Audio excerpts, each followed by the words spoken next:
Hello बच्चों, मैं स्मिता बिजलवान स्वागत करती हूँ आपका आईसीटी वर्चुअल क्लासरूम में। आशा करती हूँ आप सभी स्वस्थ होंगे और अच्छे से अपनी पढ़ाई कर रहे होंगे। बच्चों, आज हम पढ़ने जा रहे हैं क्लास 6 की साइंस। और क्लास 6 साइंस में हमारा चैप्टर चल रहा था journey through states of water. तो वाटर की अलग अलग स्टेट्स की क्या जर्नी है, इसके बारे में हम बात कर रहे थे।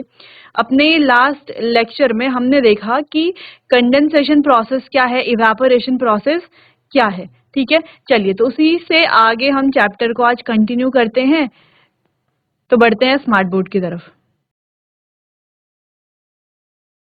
चलिए बच्चों, तो यहाँ पर हम अपने लास्ट लेक्चर में काफी सारी चीजें हमने पढ़ ली थी। ठीक है, तो चलो एक बार रिवाइज कर लेते हैं कि पढ़ा क्या क्या है हमने। ठीक है, चलो।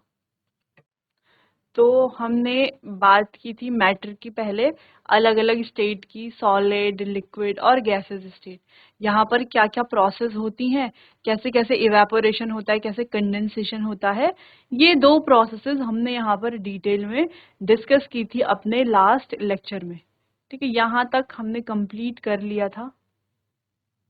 चलो, तो फिर water, different state of water हम देख रहे थे, ये भी हमने देख लिया था। आपको एक होमवर्क दिया गया था जो आपने कर लिया होगा।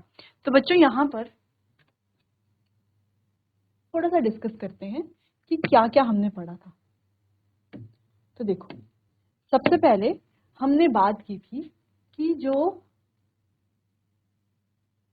वाटर है,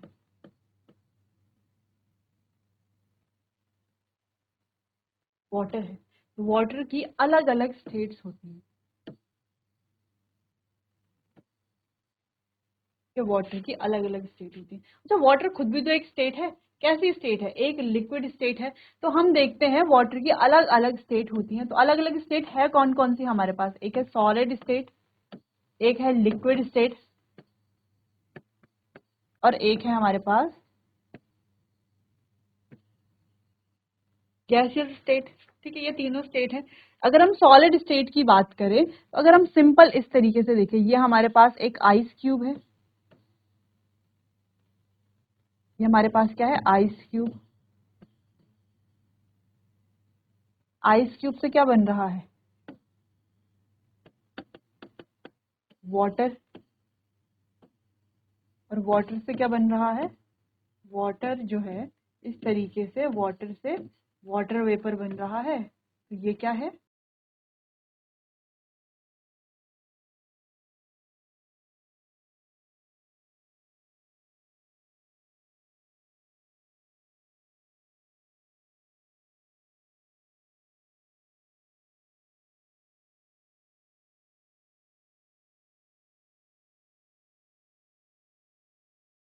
ठीक है, तो ये क्या है?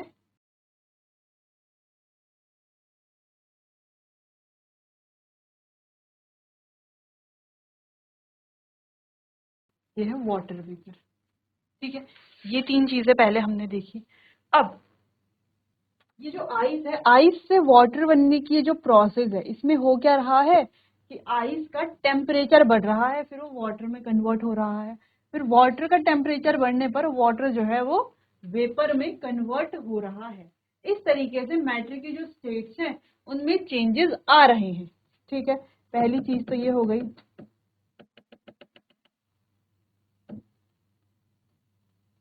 ठीक है, पहली चीज तो ये हो गई। चलो, अब आगे बढ़ते हैं।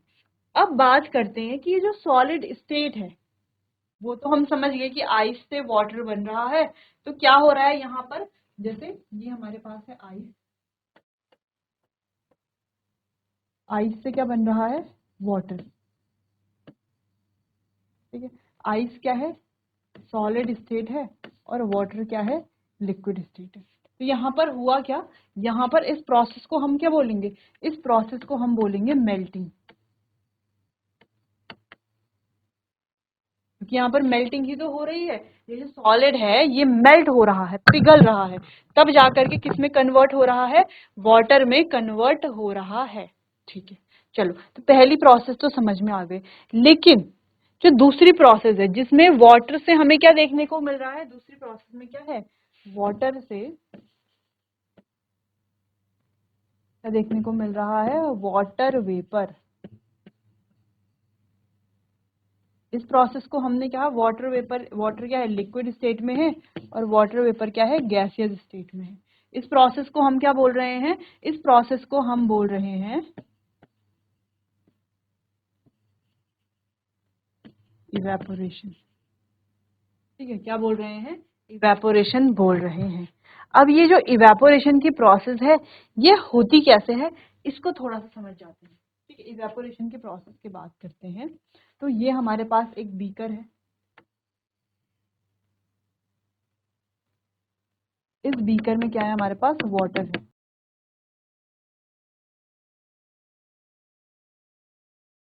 अब जब हम इस वाटर को ऐसे ही छोड़ देंगे तो ये वाटर क्या होगा, इवेपोरेट होगा। जो हमको पता है कि इवेपोरेट होगा, लेकिन रियल में इवेपोरेशन की जो प्रोसेस है वो हो कैसे रही है? तो क्या हो रहा है कि यहाँ पर जो हीट है, इसके आसपास की जो हीट है, ठीक है, आसपास की क्या है, जो हीट है, सब जगह हीट है थोड़ा बहुत, है ना। अगर मान लो यहाँ पर क्या है,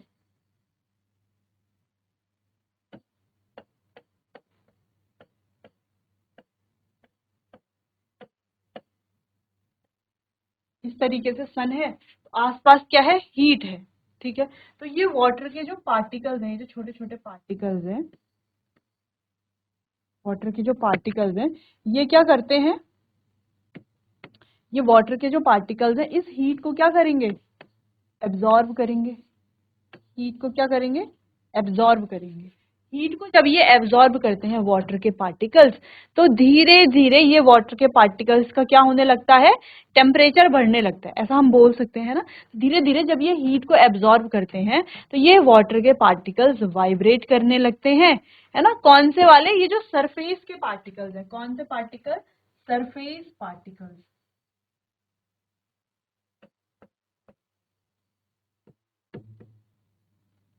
सरफेस पार्टिकल्स, तो सरफेस के जो पार्टिकल्स हैं वो धीरे धीरे क्या करते हैं बच्चों,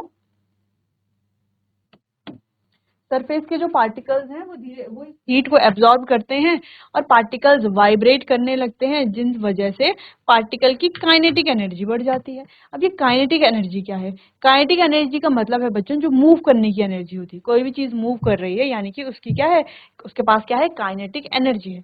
तो जो पार्टिकल्स है इनकी काइनेटिक एनर्जी बढ़ जाती है और धीरे धीरे ये क्या हो जाते हैं, इस तरीके से इवेपोरेट हो जाते हैं।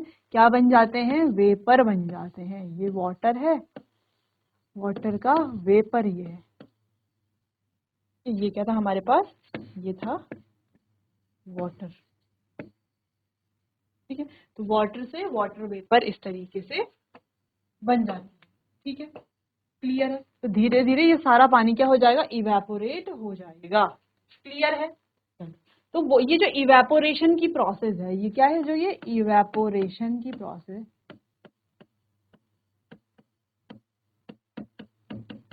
ये जो इवेपोरेशन की प्रोसेस है बच्चों, ये कैसी प्रोसेस है, ये एक,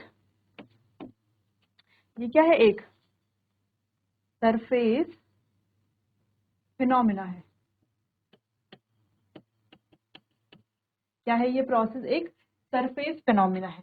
यानी कि पहले सरफेस के पार्टिकल्स इवेपोरेट होंगे, फिर नीचे वाले पार्टिकल्स सरफेस पे आएंगे, तो इस तरीके से ये प्रोसेस होगी।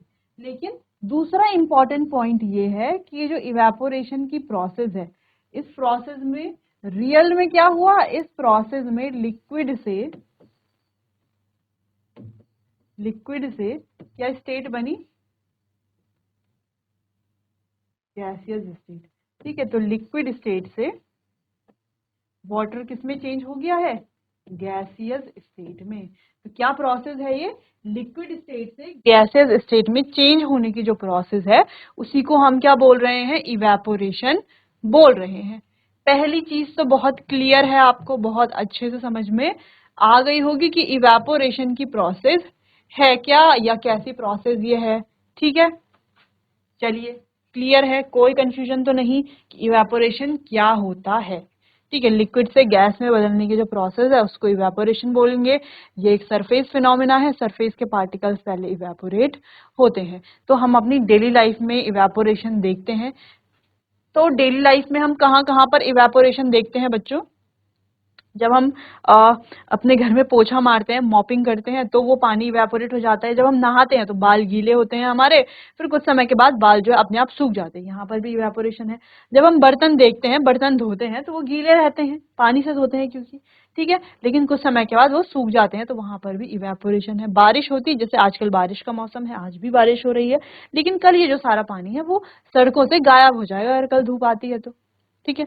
तो अगर कंटिन्यू बारिश होती तब तो इवेपोरेशन नहीं होगा, लेकिन जैसे ही अगर ऐसा नहीं कि बारिश हो रही है कंटिन्यू तो इवेपोरेशन बिल्कुल जीरो है, नहीं, इवेपोरेशन जो है होती रहती है प्रोसेस, इसे कोई जो है कोई कंट्रोल नहीं कर रहा, अपने आप ही ये प्रोसेस होती रहती है।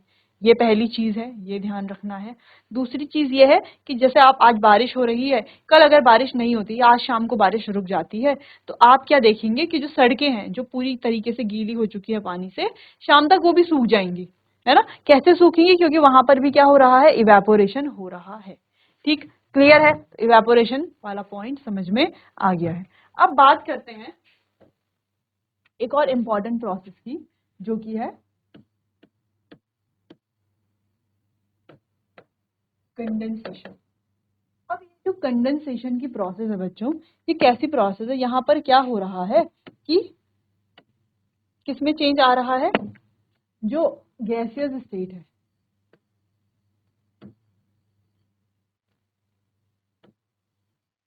गैसियस स्टेट से किसमें चेंज हो रहा है?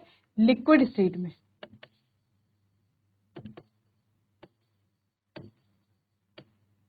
इस प्रोसेस को हम क्या बोल सकते हैं? इस प्रोसेस को हम बोल सकते हैं कि ये कैसी प्रोसेस है? Opposite of evaporation. इवेपोरेशन के अपोजिट ये प्रोसेस है, क्योंकि इवेपोरेशन में तो क्या हो रहा था, लिक्विड से गैस बन रही थी, यहाँ पर क्या है, गैसियस स्टेट से लिक्विड स्टेट में चेंज ये हो रहा है। तो क्या प्रोसेस बोलेंगे इसको? इसको हम कह सकते हैं कि ये क्या है, इवेपोरेशन के अपोजिट प्रोसेस भी है। ठीक है, क्लियर है? चलो, अब इवेपोरेशन में होता क्या है कि हमने यहाँ पर ले लिया है कोई पानी का ग्लास, ठीक है। अब इस पानी को, ग्लास को हमने इतना आधा पानी से भर लिया है, ठंडे पानी से। क्या है ये? चिल्ड वाटर बोलेंगे, पर कोल्ड वाटर भी बोल सकते हैं।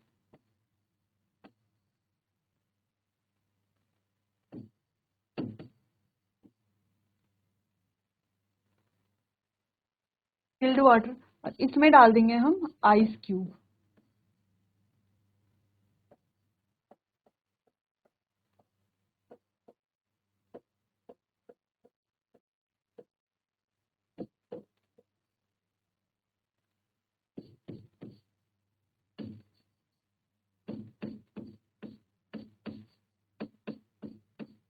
ठीक है, इसमें हमने डाल दी है पानी के साथ, क्या डाल दी है, ये क्या है, आइस क्यूब। अब कुछ समय के बाद हम क्या देखते हैं कि इसका जो बाहर से जो सरफेस है, इस पर हमें क्या देखने को मिलता है, पानी की इस तरीके से छोटी छोटी बूंदें हमें देखने को मिलती है। ठीक है, इस तरीके से पानी की बूंदें हमें देखने को मिलती हैं। ये पानी की बूंदें आती कहाँ से हैं? कहाँ से आती हैं ये पानी की बूंदें? देखो, इसके आसपास क्या है, आसपास क्या है, एयर है। ठीक है, क्या है, एयर है। और एयर में क्या प्रेजेंट होता है? एयर में प्रेजेंट होता है वाटर वेपर, यानी कि जल वाष्प। ठीक है, क्या प्रेजेंट होती है वाटर वेपर? बिल्कुल प्रेजेंट होती है, एयर में प्रेजेंट होती है, क्योंकि हम जानते हैं कि जो एयर है, एयर की अगर हम बात करें, अगर हम एयर की बात करते हैं, तो एयर में होता है oxygen, nitrogen, carbon dioxide, water vapour, dust, smoke and other gases. तो वाटर वेपर भी इसमें प्रेजेंट होता है, ये ध्यान रखना है। ठीक है, किसमें? एयर। ठीक है, एयर में प्रेजेंट होता है वाटर वेपर।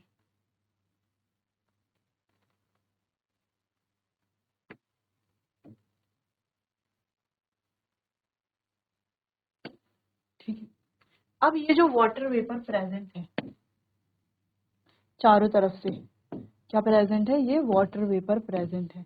तो ये वाटर वेपर जब किसी ठंडे सरफेस से टकराता है, ठीक है, ये चिल्ड वाटर तो है, लेकिन ये जो सरफेस है ये कैसा सरफेस हो चुका है? अब ये जो सरफेस है ये क्या है? ये है कोल्ड सरफेस। Cold surface. तो कोल्ड सरफेस पर जब ये वाटर वेपर्स टकराती हैं, ठीक है, कोल्ड सरफेस पर जब ये वाटर वेपर टकराती है तो कंडेंस होकर के लिक्विफाई हो जाती है, लिक्विड में कन्वर्ट हो जाती है। इसी प्रोसेस को कहा जाता है कंडेंसेशन। ठीक है, क्या कहा जाता है? कंडेंसेशन प्रोसेस कहा जाता है। क्लियर है? चलो ये भी हो गई बात। अब अगर हम यहां पर देखें, ये है हमारे पास सॉलिड,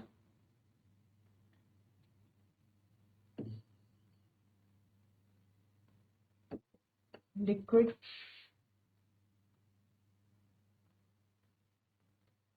और ये है गैस।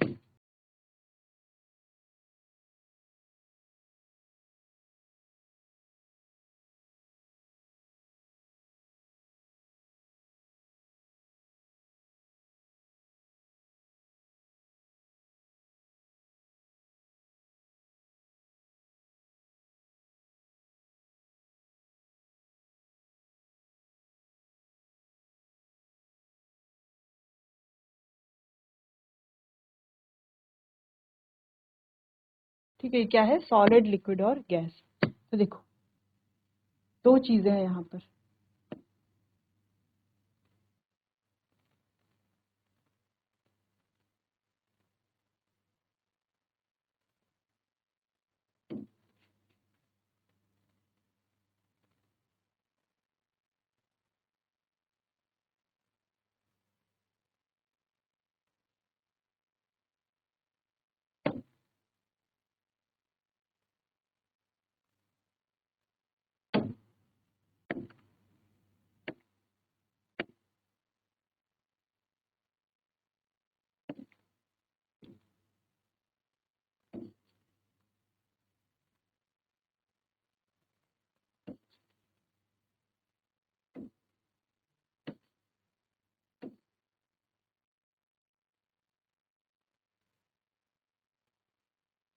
चलो अब अगर हम यहाँ पर इन प्रोसेसेस को देखें ध्यान से, तो सॉलिड से लिक्विड बनने की जो प्रोसेस है, सॉलिड से लिक्विड बनने की प्रोसेस को हम क्या बोल रहे हैं? मेल्टिंग। क्या बोलते हैं? मेल्टिंग। आगे आप बच्चों क्या पढ़ोगे? इसको फ्यूजन भी पढ़ोगे आप आगे। क्या पढ़ोगे? फ्यूजन। ठीक है, अब देखो लिक्विड से गैस बनने की जो प्रोसेस है, ये एरो जिधर को जा रहा है ना, जिधर को इसका हेड है, लिक्विड से गैस बनने की जो प्रोसेस है उसे हम क्या बोलते हैं? उसे हम बोल रहे हैं इवेपोरेशन, या हम इस प्रोसेस को बॉइलिंग भी बोलते हैं। ठीक है, अच्छा, बिना हीट करे हुए अगर इवेपोरेट हम करते हैं, इवेपोरेशन हो रहा है लिक्विड से गैस में, तो उसे इवेपोरेशन कहा जाता है। और अगर हीट कर रहे हैं, हीट दे रहे हैं, तो उसको हम बॉइलिंग कहते हैं। ठीक है, अगर हम बॉइल कर रहे हैं तो देखो गैस से वापस लिक्विड बनने की जो प्रोसेस है उसे क्या कहा जाता है? गैस से वापस लिक्विड बनने की प्रोसेस को कहा जाता है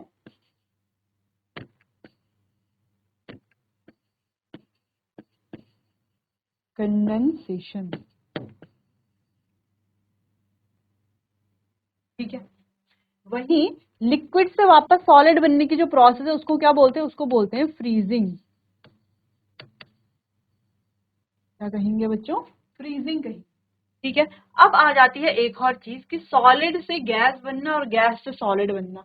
क्या ऐसा होता है? हाँ बिल्कुल, देखो सॉलिड जब डायरेक्टली गैस में कन्वर्ट होता है तो इस प्रोसेस को कहते हैं सब्लिमेशन। और गैस जब सॉलिड में बन यानी कि गैस जो है जब सॉलिड में चेंज होती है तो उसे कहा जाता है डिपोजिशन। डिपोजिशन की जगह कभी कभी आपको डी सब्लिमेशन भी लिखा हुआ मिल सकता है, डी सब्लिमेशन। और फ्रीजिंग भी आपको लिखा हुआ मिल सकता है फ्यूजन। ठीक है, तो ये है सारी प्रोसेस जो हमें आगे भी पढ़नी है, हायर क्लासेस में भी पढ़नी है ना। जब आप क्लास 8th में जाते हैं, 7th में, 8th में, 9th में, 10th में आपको ये प्रोसेसेस देखने को मिलती है। मेनली 9th में आप सारी प्रोसेसेस ये सारी पढ़ लेते हैं कि इवेपोरेशन क्या है, बॉइलिंग क्या है, दोनों में डिफरेंस क्या है, कंडेंसेशन प्रोसेस क्या है, मेल्टिंग प्रोसेस क्या है, फ्यूजन क्या है, फ्रीजिंग क्या है, सब्लिमेशन, डिपोजिशन या डीसब्लिमेशन क्या है, फिर मेल्टिंग पॉइंट क्या है, फ्रीजिंग पॉइंट क्या होता है, बॉइलिंग पॉइंट क्या होता है। ये सारी चीजें हम डिस्कस करते हैं आने वाली क्लासेस में डिस्कस करेंगे। ठीक है, चलिए अब आगे बढ़ जाते हैं और बात करते हैं जो हम पढ़ ही रहे थे। ठीक है, तो हम क्या देख रहे थे लास्ट लेक्चर में कि दो अलग अलग तरह के बीकर हमने लिए हैं। एक मान लो हमने ऐसा जो नॉर्मल हमारा बीकर है ना, रेक्टेंगल शेप या स्क्वायर शेप जो भी आप इसे कहें, और दूसरा हमने ले लिया ये कोनिकल फ्लास्क है ना। इसको क्या कहते हैं, कोनिकल फ्लास्क। तो कोन जैसा होता है, दिखता है थोड़ा बहुत। ठीक है, तो ये हमने ले लिया। दोनों में हमने आइस क्यूब डाली तो आइस क्यूब का शेप क्या चेंज हुआ? नहीं हुआ। दोनों में हमने क्या डाला? वाटर डाला तो वाटर का शेप क्या चेंज हुआ? हाँ बिल्कुल हुआ। ठीक है, तो वही आपको यहाँ पर लिखना था। तो चलिए, what are the difference in the properties of water in solid, liquid and gas. तो यहाँ पर प्रॉपर्टीज में डिफरेंस क्या है? अगर हम सॉलिड स्टेट की बात करें, retains its shape irrespective of the container in which it is placed while water takes the shape of the container, ice does not flow or spread। ठीक है, तो क्या होता है, आइस जो है अपना शेप को रिटेन करके रखती है, चेंज नहीं करती है जिस भी कंटेनर में इसे रखा जाता है।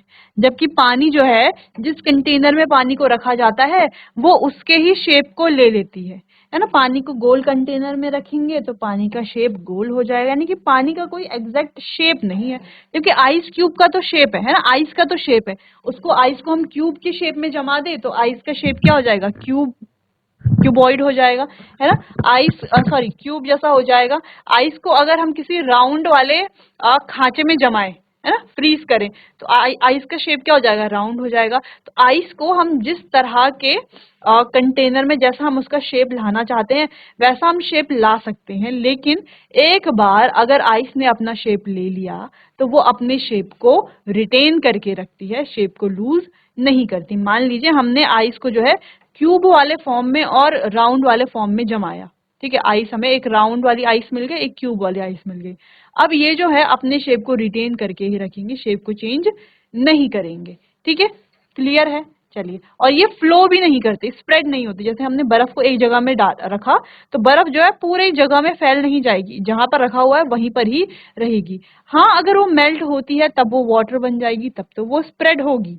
लेकिन जब तक वो अपनी फॉर्म में है, जैसे आप आइस को क्या कीजिए, फ्रिज में रखिए, है ना। एक बड़ी प्लेट लीजिए और बीच में क्या रख दीजिए, एक आइस का छोटा सा क्यूब रख दीजिए।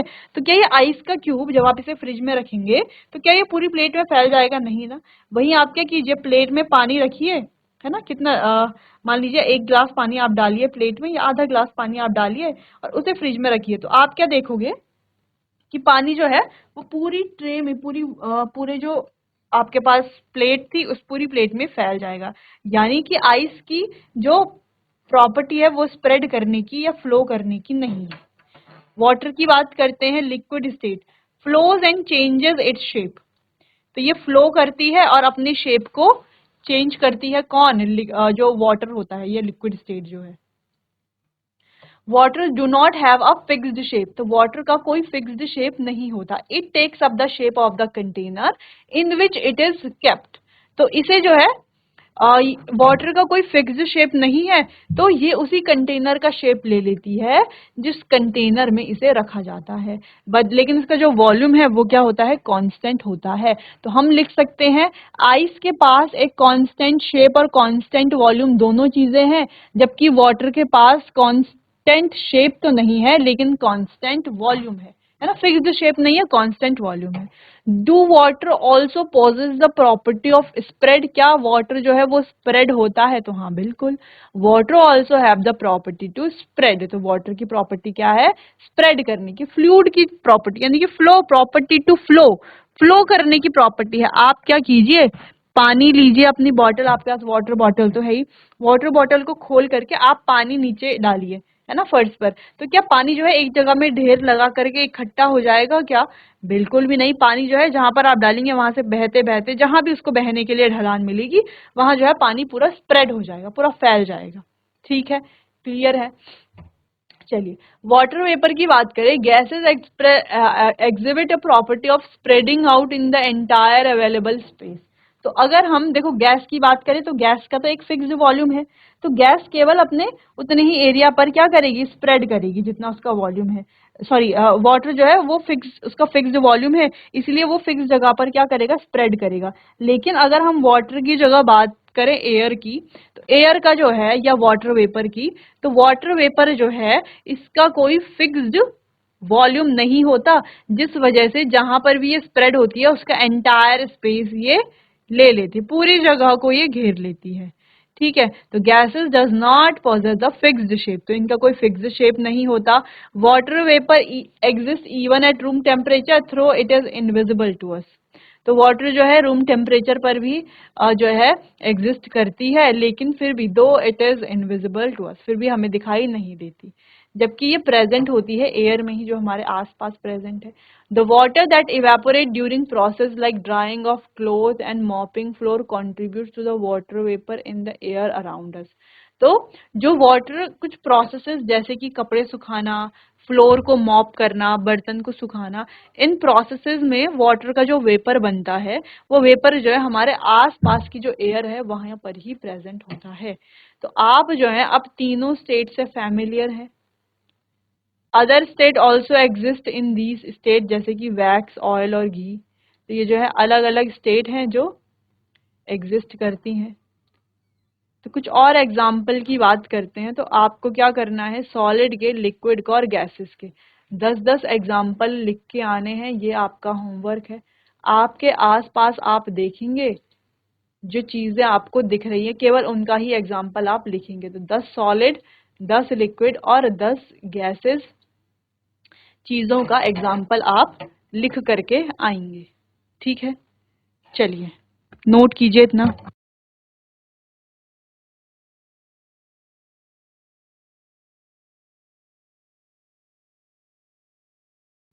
तो बच्चों आज हमने सॉलिड, लिक्विड और गैसेस की प्रॉपर्टीज डिस्कस की।